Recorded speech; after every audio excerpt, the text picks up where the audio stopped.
Comunidad, muy buenas noches tengan todos ustedes.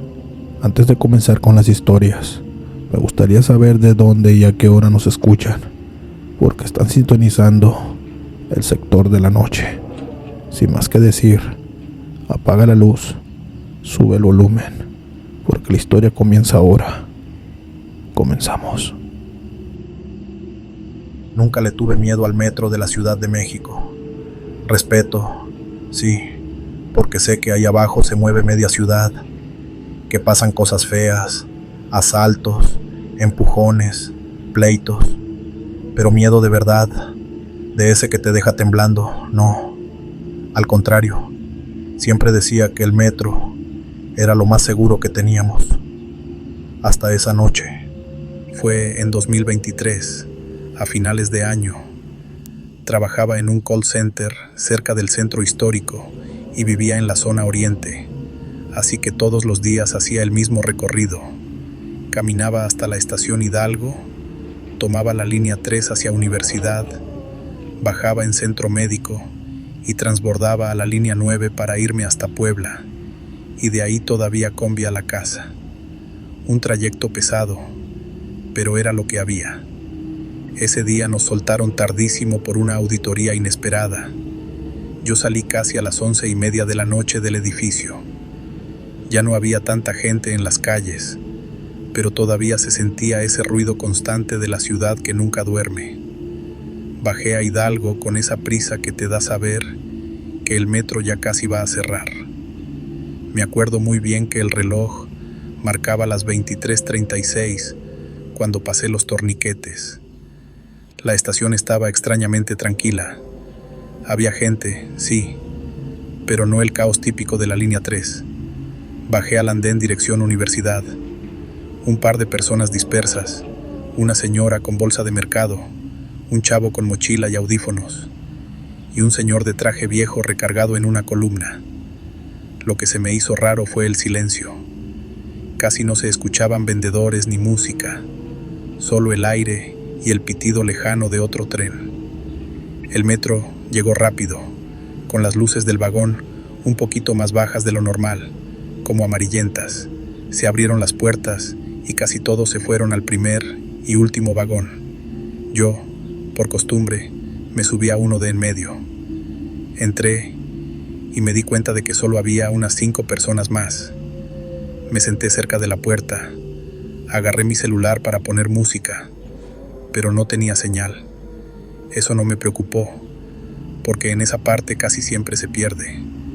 Lo primero que me empezó a incomodar fue la forma en la que iban sentados los demás. Nadie miraba el celular, nadie hablaba, nadie se movía. Frente a mí había una chica joven abrazando una mochila como si fuera un niño. A mi lado, del otro lado del pasillo, un señor muy mayor con un sombrero gris, de esos que ya casi no se ven, con el cuerpo muy recto, las manos sobre las rodillas y la vista fija al frente. Más allá, un hombre con traje café y un portafolio sobre las piernas, también mirando al vacío. Y al fondo, 2 adolescentes, pero en lugar de traer audífonos nuevos, parecían traer un Walkman colgado del cinturón. Pensé que estaba exagerando, que simplemente eran personas cansadas. El tren arrancó. El sonido de las llantas metálicas en las vías se me hizo más grave, más pesado. El anuncio de la próxima estación sonó raro, como si viniera de una grabación vieja. La voz dijo, Guerrero, pero el tono era diferente, como distorsionado. Al llegar a Guerrero, noté que en el andén casi no había nadie. Las paredes tenían grafitis que, según yo, ya habían tapado hacía años. La iluminación era más débil, como si estuviéramos en otra época. Las puertas se abrieron y nadie subió ni bajó. Lo que de verdad me heló la sangre fue que, al ver el reflejo en los vidrios, los pasajeros no se veían como se veían en el vagón. Sus reflejos estaban desenfocados, como si fueran sombras pegadas al cristal. El metro siguió.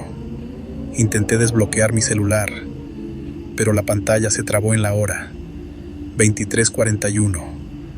Por más que apagaba y prendía, la hora no cambiaba. Pensé que solo era un fallo del sistema.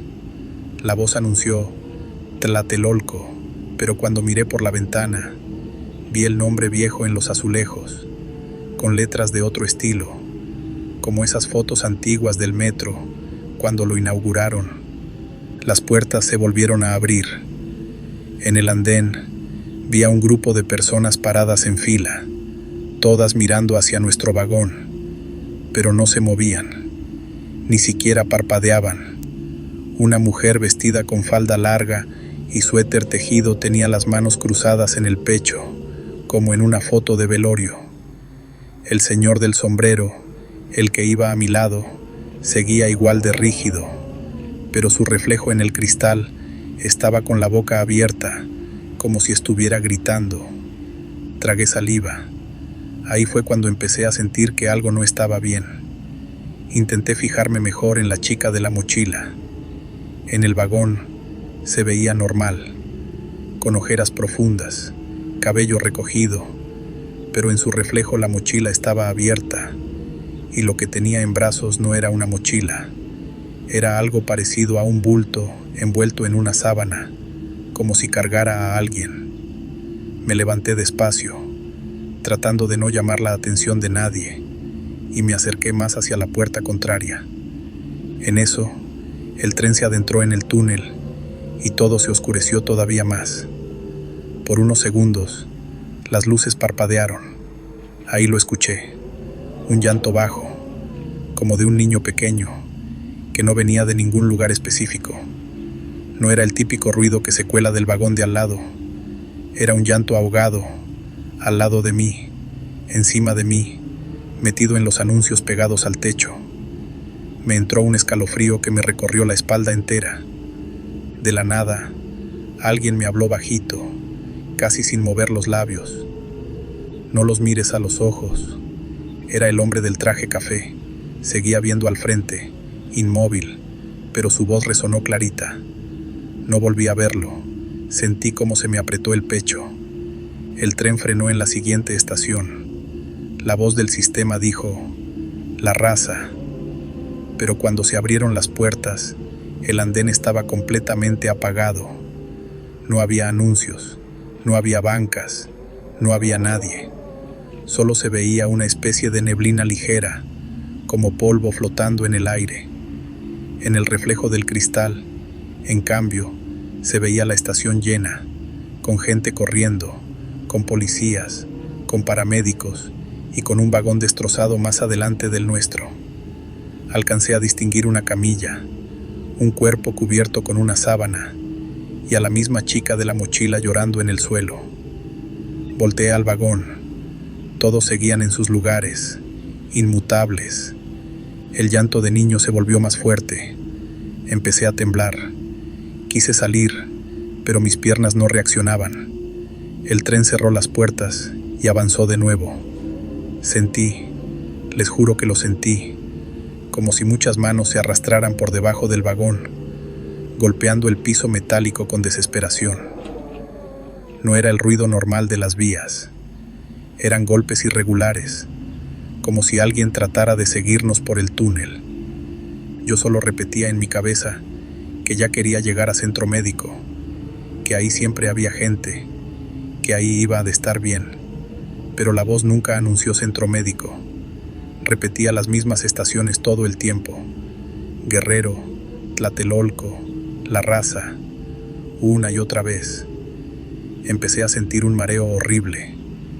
En una de esas, cuando las luces parpadearon, vi fugazmente que el vagón no estaba entero. No había paredes, no había techo. Era como si estuviéramos circulando en medio de la nada, suspendidos en un túnel negro, y alrededor de nosotros hubiera sombras caminando a nuestro ritmo, pegadas a las ventanas, sin rostro, solo siluetas. No sé cuánto tiempo estuve atrapado en ese ciclo. Mi celular seguía marcando 23:41. El corazón me latía tan fuerte que me dolía el pecho. Cerré los ojos y me aferré al tubo. Sentí una especie de tirón, como cuando te despiertas de un sueño en el que te caes. De pronto, todo volvió a ser normal. Las luces dejaron de parpadear, el vagón se llenó de ruido, alguien se estaba riendo, otros platicaban. Abrí los ojos y el tren estaba entrando a Centro Médico. Miré alrededor y eran personas comunes, estudiantes, trabajadores, gente con bolsas del súper. El señor del sombrero ya no estaba, la chica de la mochila tampoco, ni el hombre del traje café. Yo salí casi tropezando, con las piernas flojas. El reloj de la estación marcaba 23:42. Para mí había pasado una eternidad. Caminé tambaleándome hasta una columna. Un policía se me acercó. ¿Todo bien, joven? Se ve muy pálido. Solo atiné a decirle que me había mareado. Me ofreció agua. Mientras tomaba aire, vi llegar otro tren a la vía contraria. Cuando pasó frente a mí, por un segundo, solo un segundo, alcancé a ver en uno de los vagones al señor del sombrero, mirando al frente, muy recto, y la chica abrazando su bulto, y al hombre del traje café, todos sentados en la misma posición, sin moverse, como si el viaje nunca acabara para ellos. Desde esa noche, evito la línea 3 lo más que puedo, y cuando no me queda de otra, no me subo a los vagones de en medio, ni viajo tan tarde. A veces, mientras espero el tren, siento que alguien se me queda viendo desde otro vagón, desde otro tiempo, porque estoy convencido de algo. En el metro, no solo viajamos los vivos, también van los que nunca alcanzaron a llegar a su estación y siguen dando vueltas ahí abajo, esperando que alguien los vea, que alguien se siente junto a ellos y cometa el error de mirarlos a los ojos. Si te están gustando las historias, nos gustaría que nos ayudaras con un like o un comentario, ya que eso nos ayudaría bastante. Y si no estás suscrito o suscrita, te invito a que lo hagas para que no te pierdas lo mejor de El Sector de la Noche. Mi nombre es Eduardo y hoy seré su narrador. Sin más, continuamos. Esa noche, yo solo quería llegar a mi casa. Había sido un miércoles pesadísimo en la oficina, de esos donde el jefe se queda hasta tarde, solo para demostrar que puede. Para acabarla, se soltó un aguacero brutal sobre la Ciudad de México. El cielo parecía partido en dos y las calles eran ríos. Yo estaba en Metro Chabacano, tratando de transportarme a la línea que me llevaría a Pantitlán, donde normalmente tomaba un micro a mi colonia. Eran como las 9:30 de la noche, año 2019, casi Navidad. Recuerdo bien el frío pegado a la ropa mojada y el olor a humedad mezclado con sudor y comida vieja en los pasillos. La gente se amontonaba debajo de los techos, viendo caer la lluvia como si no fuera a parar jamás. Yo agradecí estar adentro, aunque el ambiente se sentía raro, pesado, como si el metro mismo estuviera de mal humor. Cuando llegó el tren, iba menos lleno de lo normal. Supongo que muchos prefirieron quedarse donde estaban esperando que aflojara la tormenta. Me metí a uno de los vagones del medio. Me senté junto a la ventana, cerca de la puerta, con la mochila entre las piernas. Frente a mí, una señora con bolsas del mercado, dos chavos con audífonos, un señor de traje todo salpicado de agua y, al fondo, un tipo que no dejaba de mirar hacia las puertas, como si esperara a alguien que no iba a entrar. El tren arrancó y sentí el alivio del movimiento. La lluvia golpeaba el exterior con tanta fuerza que incluso abajo, en los túneles, se alcanzaba a escuchar el retumbar del agua sobre las rejillas y estructuras. En la siguiente estación subió un grupo más de personas, pero el vagón seguía relativamente tranquilo. Todo era normal, hasta que empezaron las detenciones. Primero fue una pausa corta en medio del túnel. Las luces del vagón titilaron una vez, como si el sistema eléctrico se hubiera ahogado por un segundo. Interfono. Nada. Solo el rechinido lejano de otro convoy y el murmullo incómodo de la gente. Luego avanzamos unos metros más y volvimos a detenernos. Esta vez, la pausa se alargó. La voz del conductor sonó por primera vez, distorsionada. Estamos revisando una situación en la vía.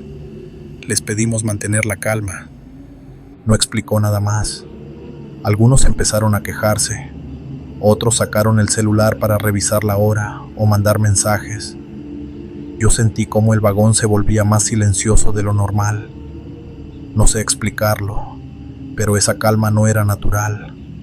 Era como la que se siente antes de un trueno muy fuerte. La lluvia, aunque no la veíamos, se escuchaba por todos lados. De pronto, una de las luces del vagón parpadeó y se apagó por completo. Las demás bajaron de intensidad, volviendo todo amarillento y deprimente. La señora frente a mí murmuró algo sobre que Dios nos acompañe. El tipo del fondo, el que miraba las puertas, se puso de pie y se acercó a la ventana, pegando la frente al cristal. Entonces pasó la primera cosa rara. El tren estaba detenido, las llantas metálicas calladas, y aún así escuchamos un ruido afuera, en el túnel. No era el ruido de otro tren, tampoco el de agua. Sonaba como algo arrastrándose por la pared, algo pesado, húmedo, que raspaba el concreto con una especie de garras o metal. El chico de mi derecha se quitó un audífono y volteó a verme, como buscando confirmación de que no era solo su imaginación. ¿Escuchaste eso?, me susurró. Asentí sin decir nada. Otro sonido, más fuerte, recorrió el lado derecho del vagón, justo donde yo estaba sentado, como si algo caminara pegado al tren, siguiendo cada vagón desde afuera. Alguien más, tal vez del siguiente vagón, gritó: «Oye, hay alguien en la vía». Su voz se coló entre las rendijas de las puertas y de inmediato varios de nosotros nos levantamos para mirar por las ventanas hacia la oscuridad del túnel. Pero ver hacia afuera en el metro no es tan fácil. El reflejo de las luces del interior te regresa tu propia cara y la de los demás. Aún así, pegamos las manos contra el cristal para evitar el reflejo y forzar la vista. En ese momento se apagaron todas las luces. No hubo advertencia, solo un chasquido seco y un segundo de oscuridad total. Se escucharon varios gritos ahogados y el llanto de un niño al fondo. El tren quedó en silencio, sin ventilación, sin el zumbido eléctrico al que uno se acostumbra sin darse cuenta. Solo se oía la lluvia, más lejos, y ese arrastre raro sobre las paredes. Mis ojos empezaron a acostumbrarse a la oscuridad y, por un momento, el túnel afuera era apenas una sombra más negra que el interior del vagón, y fue en ese contraste cuando lo vi. No sé cómo describirlo sin que parezca exageración, pero juro que no era una persona normal. Había una figura pegada a la pared del túnel, exactamente a la altura de las ventanas. No estaba parada en el piso, estaba recargada contra el concreto, como si se sostuviera con algo que no alcancé a distinguir. Lo primero que noté fueron las alas. No eran alas como las de un murciélago, claramente definidas, sino algo colgante, como mantos enormes, húmedos, que lo envolvían casi por completo. Solo sobresalía una parte de la cabeza. No le vi la boca ni el mentón, solo la frente y los ojos. Estaban cerrados, pero había algo en esa expresión que me heló. No era una máscara, no era cartón. Se notaban pliegues en la piel, poros, sombras demasiado naturales. Alguien detrás de mí susurró: «No mames, ¿están viendo lo mismo que yo?». Antes de que pudiera responder, Las luces del vagón se encendieron a medias, lo suficiente para que el reflejo en los cristales volviera a cegarnos la vista del túnel. Varios sacaron sus celulares para grabar, apuntando hacia afuera, pero yo no me atreví a moverme. Sentía que, si levantaba el teléfono, esa cosa iba a abrir los ojos. El tren se estremeció un poco, como si algo lo hubiera golpeado por debajo. El niño al fondo empezó a llorar más fuerte y su mamá intentaba calmarlo. La señora de las bolsas apretaba un rosario entre los dedos. El tipo que estaba pegado a la ventana dio un brinco hacia atrás, pálido, murmurando. Traía los ojos abiertos. Juro que los abrió. Yo no lo vi abrir los ojos, pero lo sentí. Es difícil explicarlo, como cuando sabes que alguien te ve aunque no lo estés mirando directo. La voz del conductor volvió a sonar, nerviosa. Estamos por reanudar la marcha. Por favor, no se acerquen a las puertas y mantengan la calma. No mencionó persona en vías, ni revisión de señalización. Nada de lo que suelen decir en casos habituales. Simplemente mandó el mensaje y, segundos después, el tren comenzó a avanzar lentamente. Mientras nos movíamos, quise volver a asomarme al túnel, pero todo lo que vi fue mi propio reflejo y el de la señora rezando. El resto del trayecto hasta Pantitlán fue en un silencio raro. Nadie se puso a hacer chistes. Nadie habló por teléfono contando la anécdota en voz alta. Cada quien se quedó con su miedo, digiriéndolo en silencio. Cuando las puertas se abrieron en la estación, casi todos salimos apresurados, como si nos estuvieran evacuando de un lugar en peligro. Esa noche no llovió menos cuando llegué a la calle, pero el agua ya no era lo que más me preocupaba. Mi mente seguía regresando a la imagen de ese cuerpo pegado a la pared, envuelto en algo que no debía existir ahí abajo. Pasaron días y busqué en internet, en foros, en grupos de Facebook, a ver si alguien más había subido un video o mencionado lo que vimos.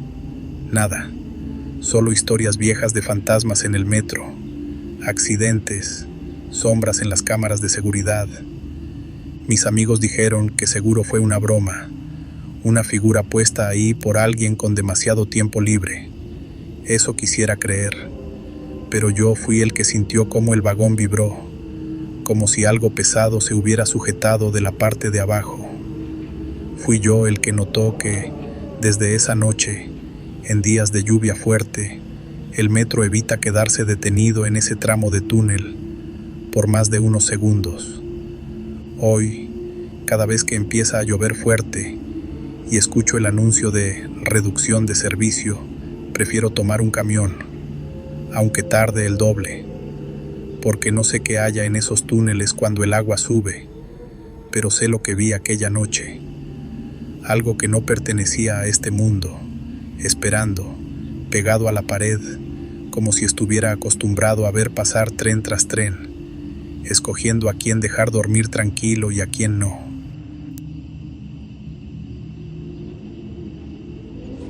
Audiencia, ¿qué les parecieron estas historias?